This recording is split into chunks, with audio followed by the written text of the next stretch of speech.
I was standing in line at the grocery store when the text came through. No build-up. No warning. Just a single message from Sarah that hit like a punch straight to the gut. I'm leaving you. I need someone with ambition. I've taken what's mine. Please don't contact me. I read it twice, then again. My first reaction wasn't heartbreak. It was confusion. I thought maybe she'd sent it to the wrong person. She'd never said a word about being unhappy. Nothing about needing ambition. Whatever the hell that meant. We'd had dinner together 2 nights ago. Pasta, a glass of wine. She'd kissed me goodnight. I left my cart in the aisle and walked straight to my truck. Didn't even think about the eggs and milk I just paid for. My hands were shaking, but my brain was on autopilot. I opened our banking app, well, what used to be ours. We shared one account. The moment the screen loaded, my stomach dropped. 0. Not even a few bucks left. Just an overdraft warning and a red banner flashing insufficient funds. I just sat there watching that 0 like maybe it would change. I clicked through the transaction history and saw it. A wire transfer of over 80 grand. Everything we had gone. Sent to some account I didn't recognize. That's when it clicked. This wasn't impulsive.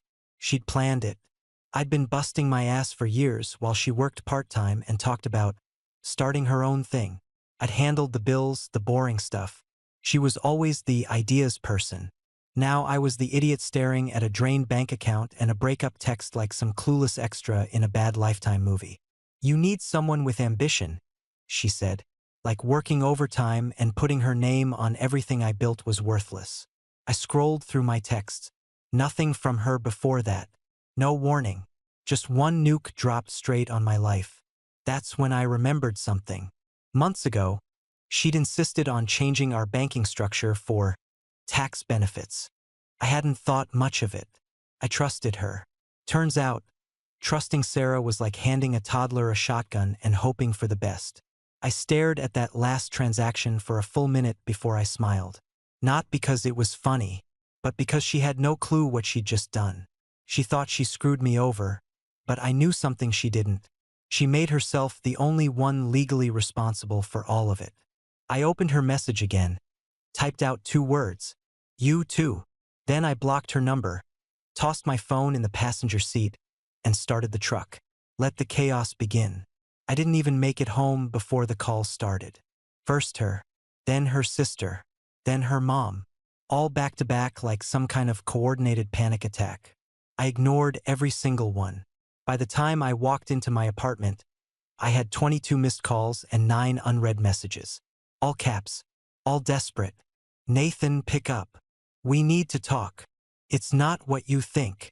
Then came the voicemail from her lawyer. Calm, smooth voice. Real professional. Mr. Barnes, this is Alan Porter representing Sarah Whitman. We are formally requesting that you accept responsibility for 50% of the joint account debt as a shared marital liability. We are prepared to move forward with legal action if this issue is not resolved immediately. Joint account. That word again. I poured myself a whiskey, sat down, and pulled up the account agreement on my laptop. It was exactly what I remembered. My name wasn't on a single official line, just listed as an authorized user. I had 0 legal claim or responsibility. Before doing anything else, I called my lawyer, Chris, a college buddy turned estate and finance guy who owed me a favor. He took one look at the paperwork and said, "You're clean, man. She's the sole account holder." That lawyer's bluffing. I leaned back in my chair and let that sink in. Clean. I wasn't paying back a single cent of her screw-up. Not one. 2 hours later, my mom called. I picked up because I knew she wouldn't stop until I did. "Have you talked to Sarah?" she asked softly. I rubbed my forehead. "Nope. And I'm not going to." She hesitated. "She called me, left a voicemail. She sounded broken." "Yeah? So was our account balance. She said she made a mistake, that she thought she could handle it, and now the bank's freezing everything. She didn't know the terms." "She didn't know?" I cut in. "She drained our life savings into a line of credit she opened in her name and didn't read the fine print? She's scared, Nathan." "So was I, Mom. For about 30 minutes. Then I remembered I'm not the one who torched the marriage and stole 80 grand. There was a pause. Then the guilt trip started. She said she loved you, that she didn't mean for this to happen. She thought you'd help her through it. That was rich. She leaves me, robs me, and expects me to swoop in like Captain Fix-It? That was the Sarah I knew, though. She could burn the house down and still expect me to hand her the extinguisher. Look, Mom, I know you mean well, but don't ask me to save someone who lit the match.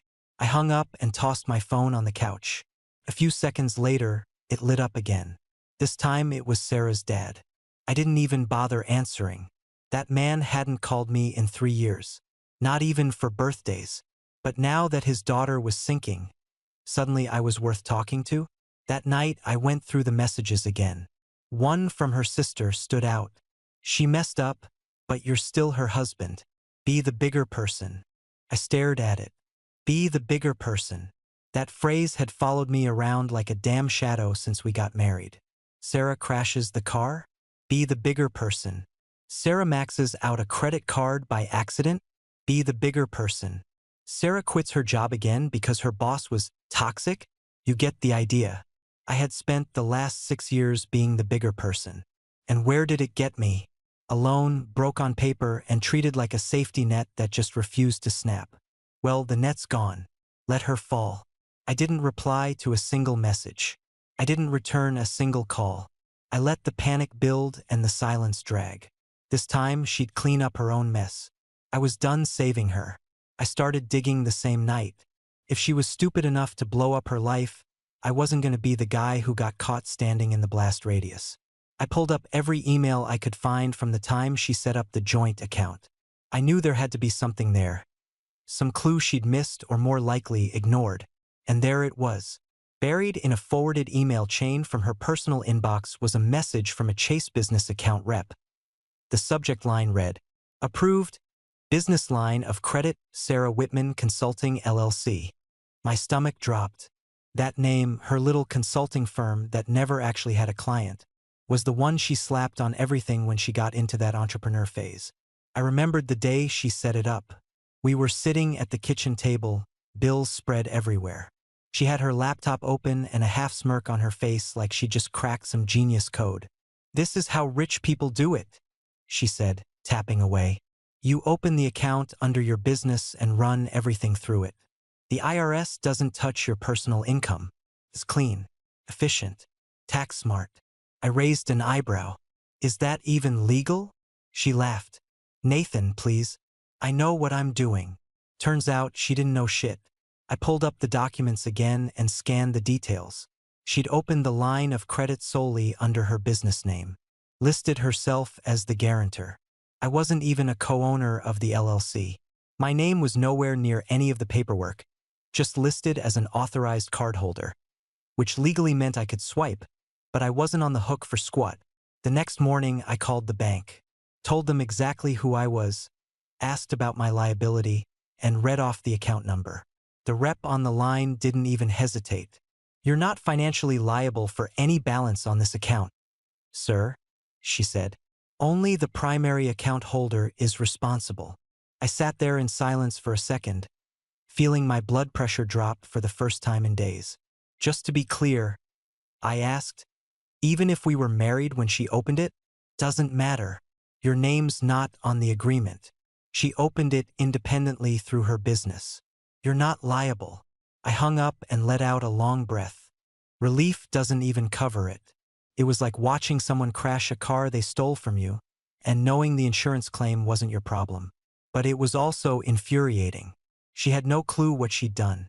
She'd pulled this entire stunt thinking we were tied together by that account. Like I'd have no choice but to dig her out. I bet she thought I'd panic, that I'd throw on a cape and start wiring money the second she snapped her fingers. Instead, I got to watch her unravel. While she spiraled, calling lawyers, texting my mom, trying to spin the story, I stayed quiet. I started reworking my own finances. I opened a new checking account in my name only, transferred my paycheck direct deposit, opened a Roth IRA too. I spent late nights reading about debt, credit law, divorce settlements. I took notes, real ones. The kind of stuff she never had the patience for. While she was crying to her sister, I was setting up a high-yield savings account and moving every dollar I could find. No calls, no texts, not a single reaction. She had no clue that every minute she wasted scrambling was a minute I was getting stronger. She thought she was smart because she watched a couple YouTube videos and opened a business bank account. But you don't need a financial advisor to avoid blowing up your life. You just need common sense. She thought she played me, but the game was just getting started. 3 days later, I got another email from Sarah's lawyer. This one came with an attachment and a bold subject line. Formal demand for division of marital debt. He'd switched tones. Less polite this time. Claimed the line of credit functioned as a marital asset. And since the funds were used during the marriage, I was legally responsible for half. I didn't even blink. Just forwarded it to Chris with the subject line, "Get this clown off my back." Chris replied less than an hour later. His email was short and surgical. Nathan has no legal or financial obligation to repay any portion of the line of credit held solely by Ms. Whitman. Any further attempts to assert otherwise will be treated as harassment. He copied Sarah's lawyer. I sat back in my chair and smiled.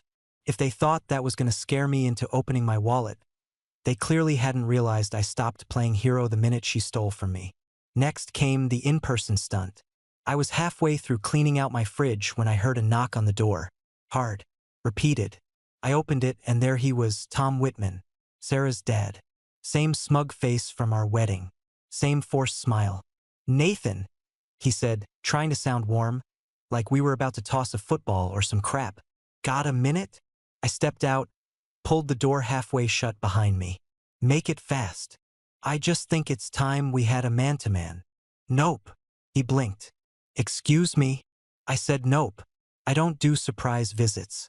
And I sure as hell don't owe you a conversation. "She's your wife," he snapped, dropping the fake act. "This isn't just her problem. You're tied to this." I shook my head slowly. "You know what's funny, Tom? All those years I was paying bills, covering her credit screw-ups, helping her through every passion project that failed. Not once did you show up for a man-to-man. But now that she's drowning in a mess she created, suddenly I'm family again." He opened his mouth, but I wasn't done. "Your daughter stole from me, lied to me, then ran off with some clown she barely knew. And now you want to guilt me into bailing her out? Not happening. You're being cruel." "No, Tom. I'm just done." I turned around, stepped inside, and shut the door in his face. I blocked both of her parents' numbers that night. The next wave came from Sarah herself. She must have figured out the legal route wasn't working, so she went back to what always used to work: emotional blackmail. She emailed me a letter. Not legal, just her rambling. "I know I screwed up. I was scared. Cal made me think it was the right thing. I just thought you'd help me figure it out like you always do. I never meant to hurt you." Then the last line: "You always fix things. I need you to fix this one last time." That one actually made me laugh. That was her whole life strategy. Mess up, spin it, dump it on someone else, walk away. She didn't marry me. She hired me. I was her safety net, her free therapist, her plan B. Well, plan B quit. I didn't answer. Not the email. Not the follow-up voicemail. Not the accidental message she sent 2 days later pretending it was for someone else. I just wish he'd talk to me. She could wish all she wanted. I was done fixing her screw-ups. Let her figure out what it feels like when the only person who ever showed up doesn't. It started with a screenshot. One of my old coworkers from the IT department texted me a post from Sarah's Facebook page. "Financial abuse is real. I was manipulated into debt by someone I trusted. Now I'm left with the damage while he walks away clean. No woman deserves this." Underneath, a filtered selfie of her fake crying in the passenger seat of someone's car, probably Kyle's. I just stared at it for a second, then laughed. Out loud. It was bold, I'll give her that. Lie about your own financial disaster, slap the word abuse on it, and hope the internet turns you into a martyr. Didn't take long for the comments to come in. A few of her friends jumped in fast, the usual garbage. "You're so strong. Men are trash. You deserve better." But then came the real responses. Danielle, an ex-friend of hers from the bank, commented, "Didn't you set that account up yourself? You were bragging about it last year." Then Brian, a mutual friend from a couple's game night, "Didn't you run off with Kyle and drain the account before even telling Nathan?" That's when the wheels came off. People started piling on, asking questions, poking holes in the victim's story. Within 2 hours, she took the post down. But it was too late. Screenshots were already floating around. Somebody even made a Reddit thread about it. I didn't post in it. I wasn't touching that mess. But I read every word. One comment nailed it. "It's always amazing how people only play the victim after they run out of ways to dodge the consequences." That hit me harder than I expected. Because that was Sarah's entire strategy. Rewrite the story, make herself the wounded one, and hope the facts get buried under feelings. But this time, the truth had receipts. She tried to control the story, and it slipped out of her hands like everything else. That week, I started getting side messages from people I hadn't heard from in years. High school friends, ex-coworkers, even a cousin I hadn't seen since a wedding 3 summers ago. They all wanted to know if the drama was real. I didn't feed into it, just kept it simple. She made choices. I'm living with mine. She's living with hers. But behind the scenes, I was watching her spin her tires in public, trying to regain traction on a lie she couldn't hold on to. Even her parents got involved again, this time messaging my friends on Facebook. Her mom sent one of my college buddies this long rant about how I was cold and unforgiving and left Sarah in emotional and financial ruin. He sent me a screenshot. I told him to block her. Nobody was buying it anymore. Sarah had always been good at playing the sweet, misunderstood dreamer. The one who meant well. The one who just needed help getting on her feet. But now people were finally seeing what I'd lived with. Someone who blamed everyone else the second life didn't go her way. And weirdly, I felt calm. My life had become a public mess thanks to her choices. But for once, the mess wasn't mine to clean up. Let her explain her way out of this one. Let her feel what it's like when the truth speaks louder than her story. I didn't have to go looking for updates. People kept feeding them to me. Sarah wasn't just spiraling quietly. She was lighting fireworks on the way down. A mutual friend, Lisa, sent me a photo from Instagram.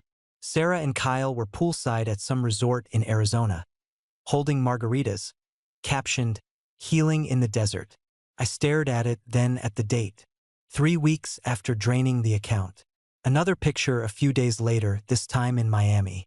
Designer handbag, rooftop brunch, that same fake smile like everything was under control. "You know she's still spending like she won the lottery, right?" Lisa wrote. I didn't reply. Didn't need to. I already knew how this would end. She thought she'd replaced me with Kyle and 80 grand. What she didn't realize was that money burns faster when it's unearned and handled by people with no grip on reality. A month later, Lisa texted again. "She's been calling the bank nonstop, trying to cut some deal. They're not having it." Apparently, Sarah had tried to claim financial hardship, said she was unaware of the account terms, begged for debt forgiveness. The rep flat out told her she'd need to repay every cent or face collections. She didn't post after that. No more vacation pics. No new healing updates. Just silence. Then came the part that really told me how bad things had gotten. She tried turning to her parents, Tom and Janet, the same ones who used to act like I wasn't good enough for their daughter. The ones who told everyone at our engagement party that Sarah was marrying below her potential. Now they were the only option she had left. And they said no. I know because someone from her side, her cousin Jessica, messaged me. "Just a heads up. Sarah's trying to get people to co-sign a loan for her. She's desperate." Her dad refused, and so did everyone else. It got worse. She launched a GoFundMe. I'm not joking. The headline read, "Help me escape financial abuse and rebuild my life." She claimed her ex trapped her in debt, manipulated her into signing unfair documents, and abandoned her with legal threats and financial ruin. The goal was set at 50 grand. She raised $367 in 4 days. And most of that came from one woman named Patty who commented, I went through something similar. Stay strong. The rest of the comments were brutal. Weren't you just in Miami? Why should we pay for your mistake? You drained the account. Own it. She took the page down by the end of the week. But screenshots, again, made their rounds. I even saw one on a meme page. Sarah's face with the caption, "When you commit financial arson and ask strangers for water." Her public image was cooked. No more sympathy. No more soft landings. And me?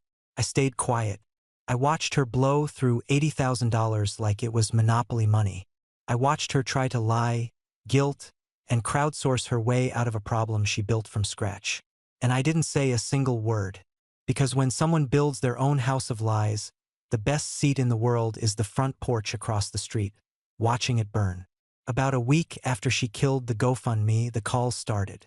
But this time, they weren't coming to my phone. They were coming to my job.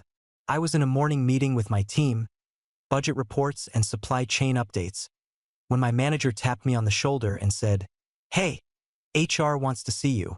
That was never a good sentence to hear. I walked down the hallway with my stomach in knots. I hadn't done anything wrong, but I'd seen good people lose jobs over rumors and nonsense. The HR manager, Diane, looked uncomfortable. She motioned for me to sit.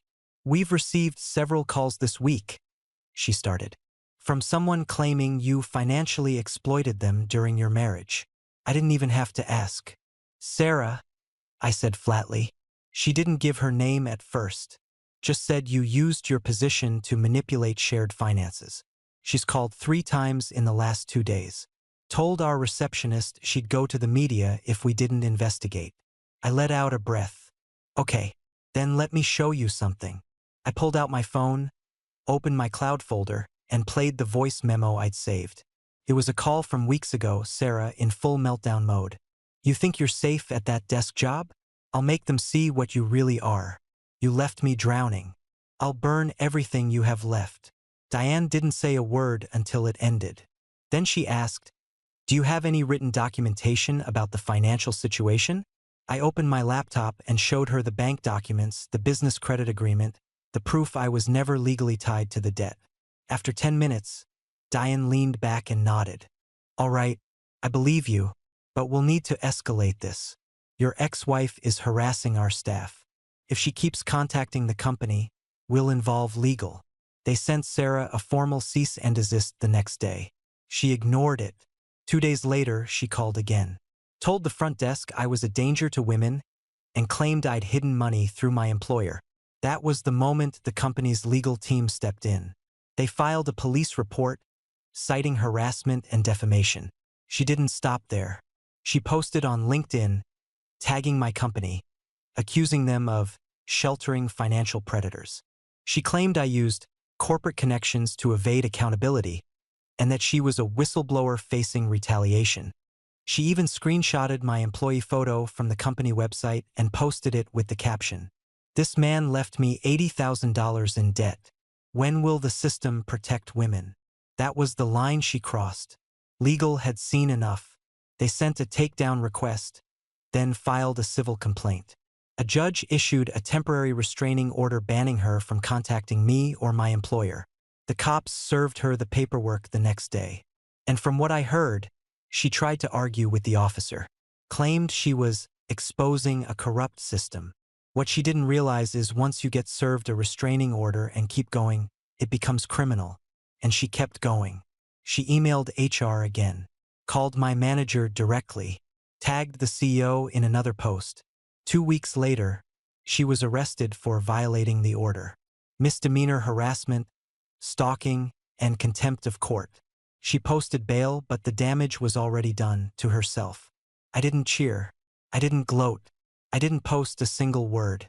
Because I didn't have to. Every move she made only proved what I'd been saying all along. She wasn't a victim.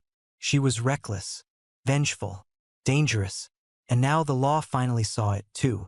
The courthouse smelled like old paper and tired people.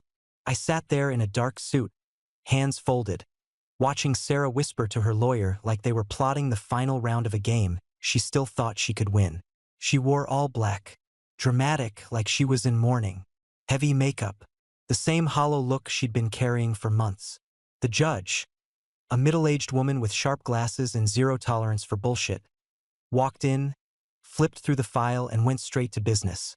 Sarah's lawyer stood up first, went on and on about financial confusion, verbal agreements, and undocumented contributions. He kept saying I benefited from Sarah's account while ignoring that it was opened under her fake consulting business and drained behind my back. I didn't say a word. I didn't have to. Chris, my lawyer, did all the talking. Calm, methodical, armed with documentation. Bank statements, account setup forms, email receipts. Then came the part I'd been waiting for. The judge looked directly at Sarah and said, "You opened this line of credit through your LLC. You were the sole guarantor. Your husband had no legal authority or financial responsibility over this account." Sarah opened her mouth like she was going to protest, but the judge shut it down fast. "I don't want to hear emotional framing. I want facts.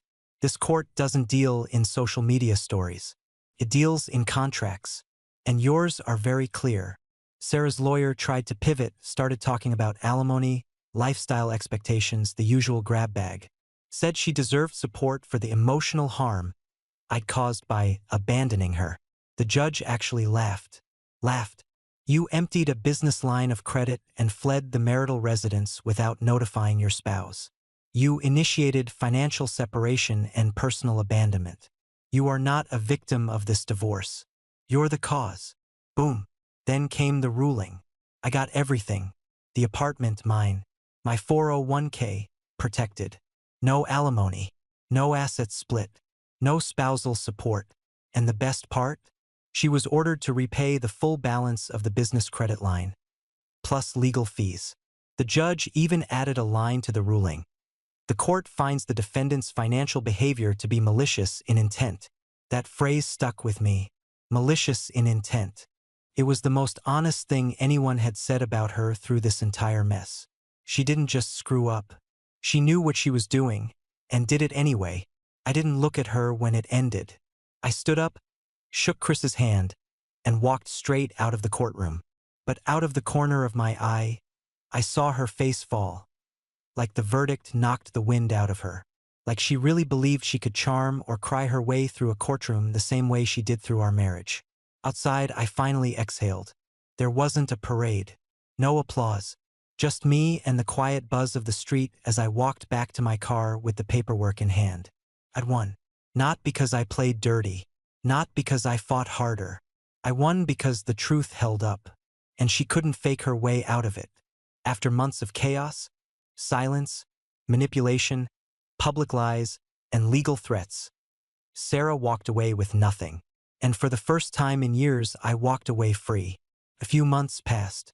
I kept hearing bits and pieces about Sarah, not because I was looking for it, but because people kept sending me updates. The first one came from Lisa, the same mutual friend who'd been the first to show me Sarah's Instagram meltdown. Sarah's working a call center job now. Collections. She can't even pay her rent. It was like a bad sitcom watching someone crash like that. From buying designer bags in Miami to scraping by on commission in a cubicle. Sarah had no clue how to live within her means. But I didn't feel bad for her. Not anymore. Then another message. This one from a guy I used to work with. "Sarah's been telling everyone she's the victim in all this. That you left her with nothing and forced her into bankruptcy." I didn't care. I wasn't even surprised. She tried to spin that story since the divorce, but the problem was that nobody was buying it anymore. People saw through her, finally. She'd burned every bridge.